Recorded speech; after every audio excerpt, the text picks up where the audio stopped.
रात्रि का समय हुआ, सब सो गए, सबको लगा साधु संत ही हैं। इन्होंने क्या किया, दरवाजा खोला, सबको सोते हुए देखा और भगवान की मूर्ति आभूषण चुरा के ले गए। हमारी ब्रज की एक घटना है, बड़े हंसी और प्रसंग का भाव है, सत्य घटना है। आप हमारे ब्रज के पास एक होडल क्षेत्र है, ब्रज परिक्रमा जब करते हैं तो वो स्थान आता है, तो वहाँ एक आश्रम के पास भक्तमाल की कथा हो रही थी। पहले क्या होता था, एक साथ संत जब भ्रमण करते थे, कहीं जाते थे तो पूरी मंडली लेके जाते थे। अभी तो साधु संत अकेले आप आमंत्रित कर देते हो तो अकेले ही आ जाते हैं। पहले क्या करते थे, 50-50 हजार 20-20 हजार साधु संत एक मंडली के साथ चलते थे। तो एक बार विशाल यात्रा निकल रही थी ब्रज यात्रा की, और कम से कम हजारों संत थे। तो उसमें भक्तमाल की कथा के लिए जो नाबादास जी के शिष्य थे, प्रियादास जी महाराज, वो कथा कहने के लिए एक आश्रम में रुके। तो 4 दिन रुकते थे कहीं आश्रम में और फिर जाकर के अगली पड़ाव रखते थे।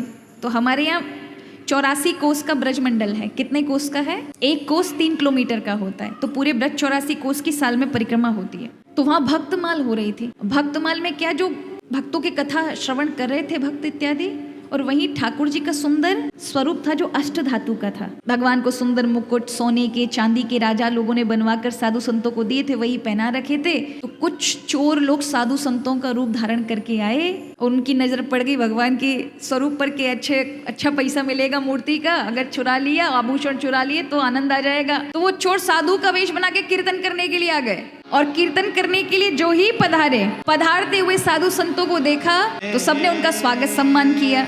स्वागत सम्मान करने के बाद जैसे ही रात्रि का समय हुआ, सब सो गए, सबको लगा साधु संत ही हैं। इन्होंने क्या किया, दरवाजा खोला, सबको सोते हुए देखा और भगवान की मूर्ति आभूषण चुरा के ले गए। और ज्यादा दूर नहीं गए, लगभग गए होंगे कोई 30-40 किलोमीटर, और एक खेत में जाकर के सो गए। सुबह के 4 बज गए थे, रात्रि के 12 बजे इन्होंने चोरी की, जब साधु संत सो गए। अब इन्होंने सोचा एक मचान बना था कि चलो इस पे सो जाते हैं, सुबह यहाँ से निकलेंगे, मूर्ति को रख दिया महाराज। उसी समय सुबह ब्रह्म मुहूर्त में साधु संतों ने मंदिर के कपाट खुले देखे, ठाकुर जी नहीं है, आभूषण नहीं है, कुछ भी नहीं है। तब उन्हें पता चला जो 4 साधु आए थे वो तो चोट्टा थे महाराज, चोर थे, चुरा ले गए ठाकुर जी।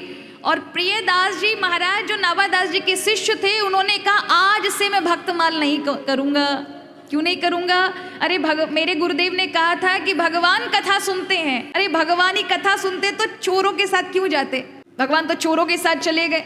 तो कहने लगे अगर जब तक ठाकुर जी नहीं आए तब तक मैं कथा नहीं करूंगा।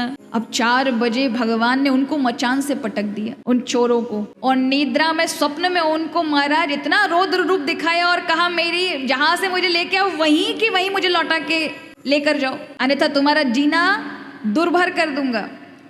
चोर डरे, मचान से एकदम से उनको महाराज उड़ेल दिया किसी ने। मूर्ति उठाई, उन्होंने कहा कि भाई अपना जीवन अगर सही से बचाना है, कहीं और कमाई कर लेंगे, इनको रख कर आओ।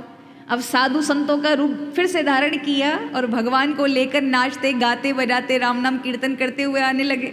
और उन्होंने कहा हम ये कह देंगे, बहाना लगा देंगे ठाकुर जी को भ्रमण कराने, हवा खिलाने ले गए थे, कब तक मंदिर में बंद थे, लेकर आ रहे थे। संतों को पता चला तो संत भी आनंद के साथ उनका स्वागत करने के लिए पधारे, चोर ही ठाकुर को लौटा गए। तब से और प्रमाणित हो गया कि भक्तमाल की कथा को स्वयं भगवान सुनते हैं। इसलिए भगवान की कथा को सुनने के लिए आप सभी भक्त आते हैं, लेकिन भक्तमाल की कथा जहाँ होती है वहां पर स्वयं भगवान ही विराजमान होते हैं श्रोता बनकर।